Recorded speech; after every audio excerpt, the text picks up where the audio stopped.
3X가 lệ mẹ 3X thì một bằng ngày thôi em cứ bài đầu rồi thôi chứ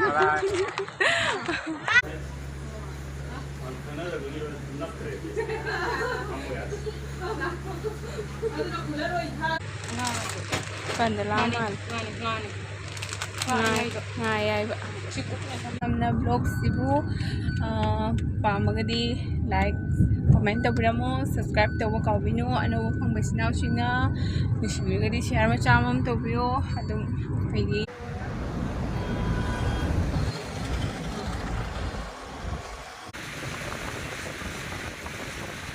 gom lei adune na copy ngarang sula khaude ba duka sigana sing khamen lere tomato sina kari siga me pot lawba lore dukan siga lere notice thangaga chale sigase bulldog lore rice.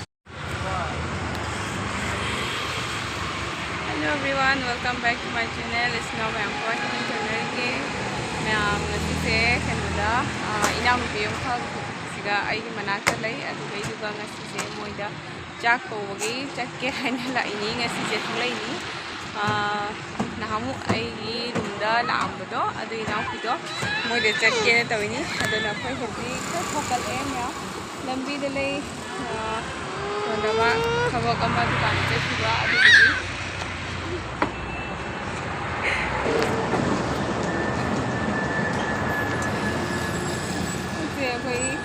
Auto से booking तौर अदुम लाए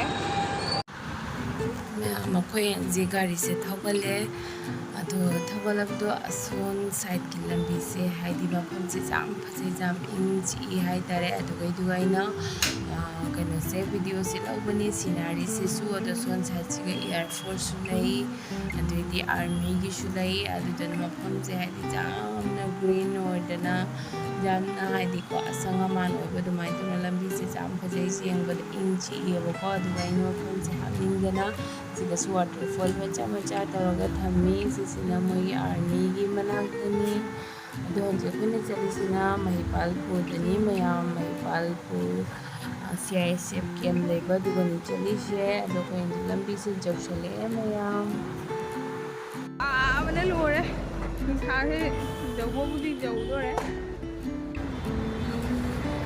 मुझे लौला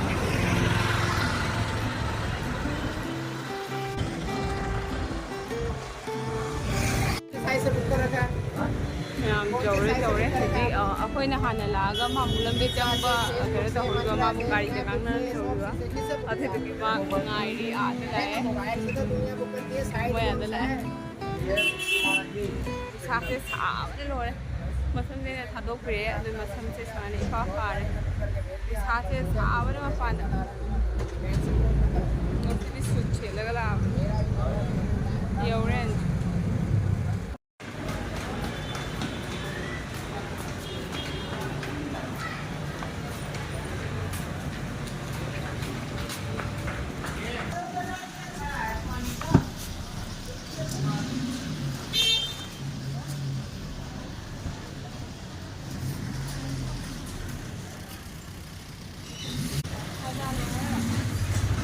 अच्छा बोलो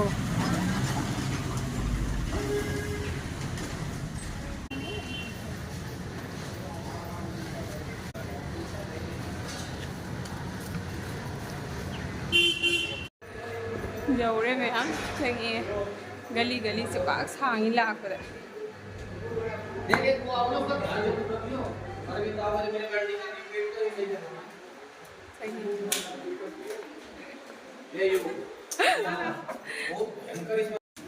मथक्तरा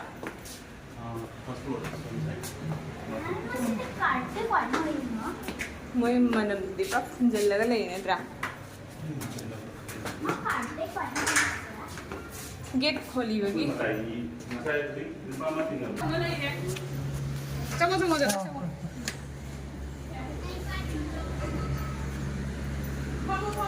Masih ini misalnya di Suliba, dia lakukan bukan hasil bahan lagi, tapi kita boleh main ni. Kalau jumpa apa pun itu anak boleh dah hujan tu pira misi palu. Anak lagi nak kerja. Apa ya?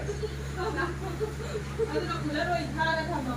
Lala se na ni boleh lala se apa berada na.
ꯊꯣꯏ ꯉꯥꯟꯕꯒ ꯄꯨꯟꯅ ꯀꯩꯅꯣ ꯅꯠꯇ꯭ꯔꯒ ꯏꯁꯤꯡ ꯌꯥꯎ ꯊꯛ ꯍꯥꯏꯔꯣ ꯌꯧꯔꯛꯑꯦ ꯃꯌꯥꯝ ꯑꯉꯥꯡꯁꯤꯡ ꯁꯥꯟꯅꯕ ꯉꯥꯏꯍꯥꯛ ꯑꯦꯟꯖꯣꯏ ꯇꯧꯋꯤ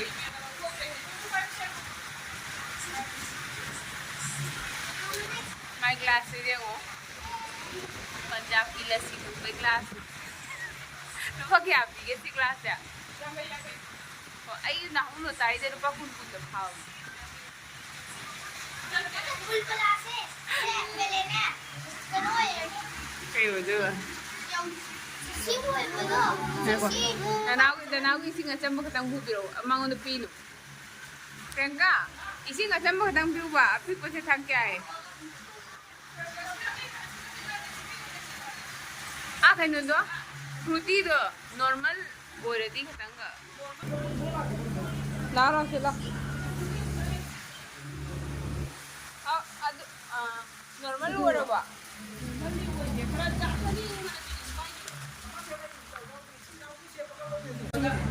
आई जो किलो पर आई तो रो भाई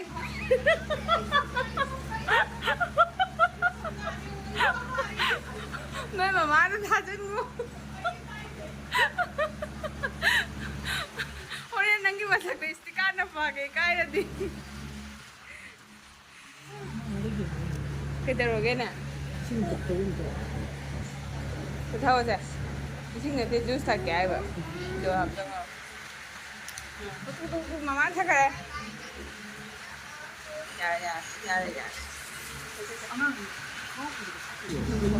दो दिन लगी हाँ एक दिन आए रात को मैं होंगे लोग कोई किया है जब मी तुम अली कोई जब जाने तेरे रूम जा अकोई का नहीं वो जब जाने है बने कोई नहीं जान पाएंगे सी सिंधु से यूँ से रेडीमेड नहीं सिंधु से रेडीमेड सिंधु नहीं यूँ हाँ तो यूँ सी मोटर जाओ रे वो से रेडीमेड सिंधु जब पता पिए लखु थरो का मोरन पांग हापे कोबी के का अदे असिगना मोरो मही दौरे मोटर हापे अदैदी लोइना गारी बेसन मचू हाइदी मचल ग लोइ हापे दो क्या फजन पी योंदो सिंधु रेडीमेड अखोशो मा पोगरा जी होरेन बाजार चलगा अमा खजु बिरमने न फमजन गबा जेंगे निने न पोरा खजु बिरमने प्रियंका नंग ना इगोन करिनो सिंधु गम ख बिरमबदो पोन अमा ख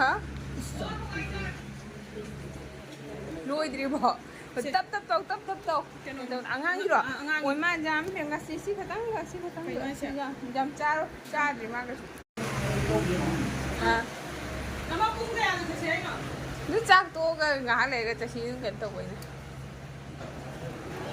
सिगे मनम जे साथी ने कल्लीबो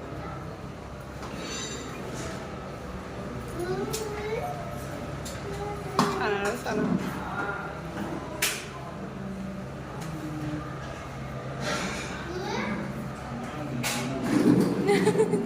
Tata.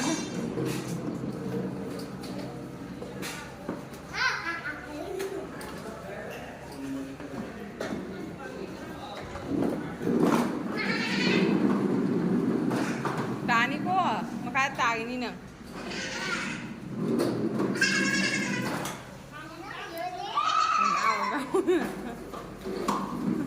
Nang ko ngam kodra ne, nang ngamoy ne.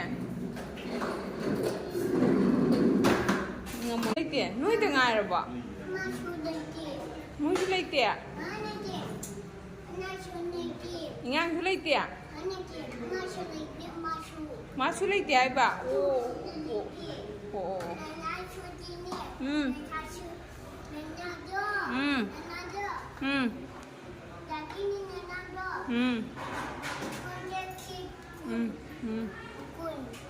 Giờ khi thâu rồi dadah cái thâu rồi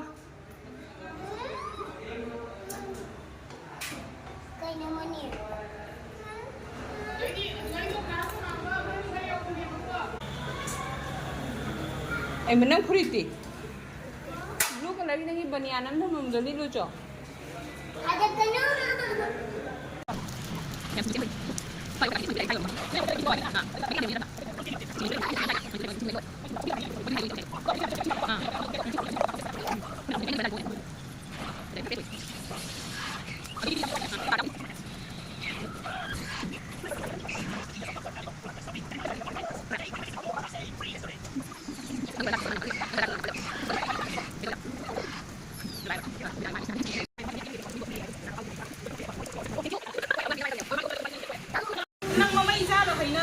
Hay này học hát hát mà mày đồ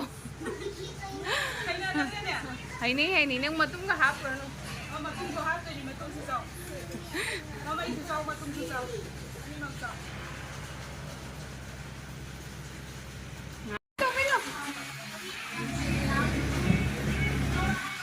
chắc rồi đấy, đi chắc cha là bông tàu đi, cha xin lăng rồi đấy, chè nấm thong nghe, ngà mà thong nghe, pha nấm mì rồi đấy, aduga ada hawai jat lagi đấy, aduga sinju masih awi, namanya cha lagi nih tàu đi mèo, nấm cha vào rồi đấy, sửa lại đấy, chè, ngà thong vào đấy, cha vào rồi cái mì thơm mì, chắc hẳn là cái cha gì đi, rau dài mà, rau dài. Jangan kurang sama gaya. Hao gaya. Hao gaya. Nanti hao gaya. Bukan apa aja. Barang apa? Barang apa hanya dia. Mereka kalau mai dia ni. Kalau ni sini nak ke mana?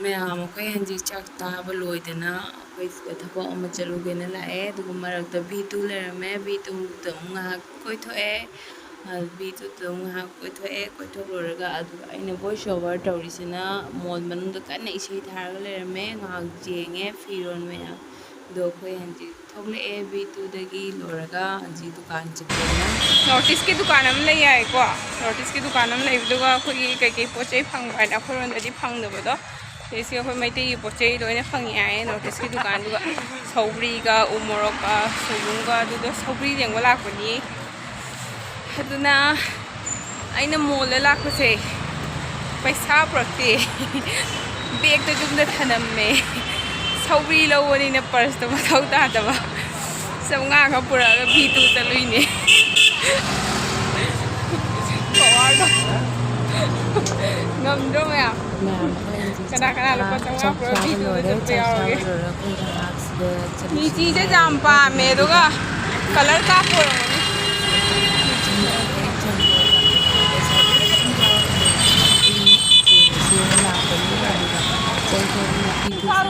वाले वो दुकान मैं वाले आए कोई दुकान जाओ रे ब्रेका नंग जाओ तो जा रहे नंग nhầm जाओ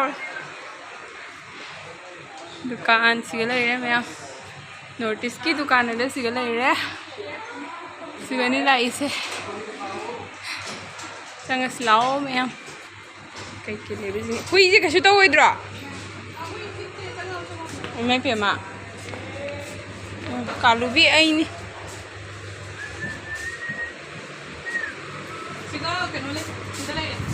kari singkang ada ayah ayah duo sih kali wai tuh ini keluar itu ada sih kayak Tony Fung mana male sini kayak no hebri mana ro masih hebri mana deh nah sih kari kawi ada ha kucina mana ada oh kucina mana ada kecana beri aduh sini Hawaii mari cepet pong Hawaii do aji kamu bangde Vietnam sing yam lady umur naku pilai napak pini sih napak pilih how to bani ne naku pira how padi om lay itu ne naku ping orang sulah kau deh bang juga sih kena sing kamen lay ya tomato sih nak kari sih kau yang pang apa ini Manipur gini Manipur sih si tomato nanti ini sih kari no kayak asyik kayak nomor ini kamen sih tu kamen nak kawin kan ini sih kumpulan ada sih nak kayak noba ada sih isu sih ha ada sih kayak noba ban ke kasana berapa oh soyum soibung ko gaki law roi ge da Saubri di laba. Saubri porakri loi gra. ma Saubri loi gra. sobri lo hai si kai no Adu do jenge kutro ni. asi 3x kaya no Priyanka si je spaghetti 3x ga lai do Adu khai di hau bari sina khai di heli hau buldak black color sina khai di hau. budak se buldak to sa badi Adu jam sa de bo si jang mo si ha. Si su sa ye 2x da le ge. 2x su sa bi ne Priyanka 2x su sa ye.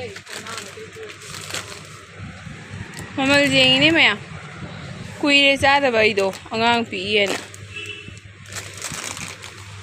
kai mamal lo yenge udre am ta ka si 2x se kya no na now se buldak ha chama nya si je atai di loi le ne se hoi ja ta kang le amal sak chama ra Paket manga paket to ko do do ba sa. Yang ka pot ngai di ai de loi na le maya mimi lai ne ke ai no Priyanka sina ama de tara pi ra Du hau ye na re kana ai ho lau dre da. Noi nang kan na di lau go. hoi ama khalo ge si si hawi na na pu bi ro ko do hawi ado akhoi ada na malkis na te kai no ai english cracker ai ga thoi Si se phang di phang ba da. sak ku mai na cha ba do rice bar mi se di ai chewai ni cha ki moi tha da ga hijang ha pa cha ba do Se jam na. chewai de si choco le sina kai no asa sina cup noodles so ko cup Se asisina rice ke no ha ne ba ko rice ke ga ni asi chara bana. ama khak ti char Adu na mo ngele ha. Sidagi du na mo ngele ha ba. asa di ha bo mo ta cha ta ki rom to do ri si karam si tho jam chini jaw bra ba Kari. si je Ki sam chami adu ga oina mam na. Si se kaya no pi ga da. Ha? 280 ai ni hai do si sen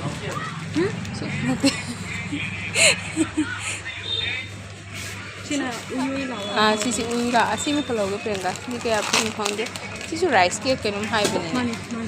Asi sina kaya.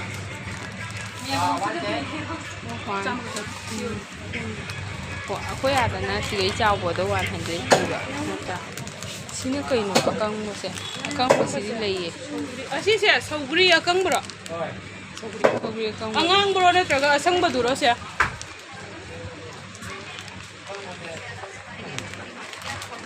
king chili lai re siga duga sina serap ha Di san na ne. ai iru to udori da na ano sina kai hai china ai ba nom hai ba ne China na pe China sida. ye si kai non din kharo ba jaw Ngani. kan da la man Ngani. ngai ai ba Chiku na samya. du kan da la ni sang sina kai no do kanglayen u da so da kanglayen maya si cham piram doin kanglayen lai re ai si kai no hang de si sem lai re dei sem lai re du si asina kai no ra ba moi si sem paper do Suji. ha susi ho no gi paper si ga lai re chak jo ma ga chana bu do thang Priyanka de loi phangi ya miko ju phangi miko si di aung ko tang lau bi ro miko si da ra me ma ya Sina coffee mix. Sangom du su da jaw ba su ba. acha to ga ni miko si di do frozen no ra tham le asigi swing se ani tang bi bi Asi ako'y daw ko pa tam paper board. tang ko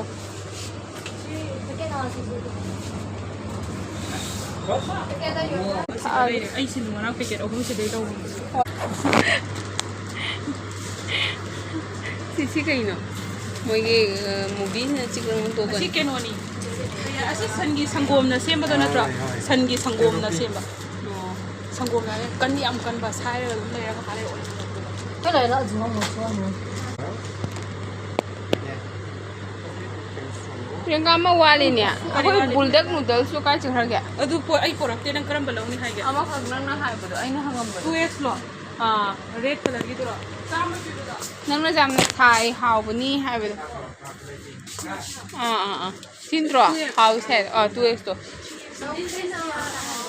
2x to kai ni 2x is habani ne Priyanka. Ai cha hari ne.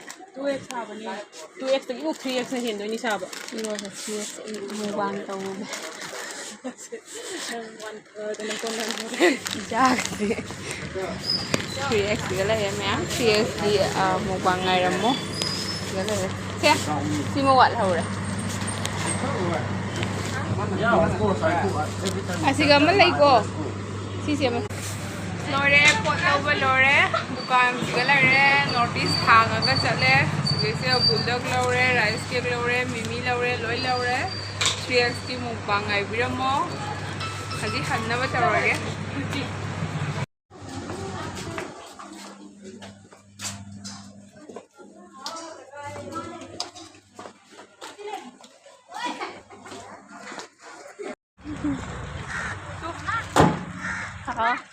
Ôi em tới bài tàu rượu khôi chết luôn.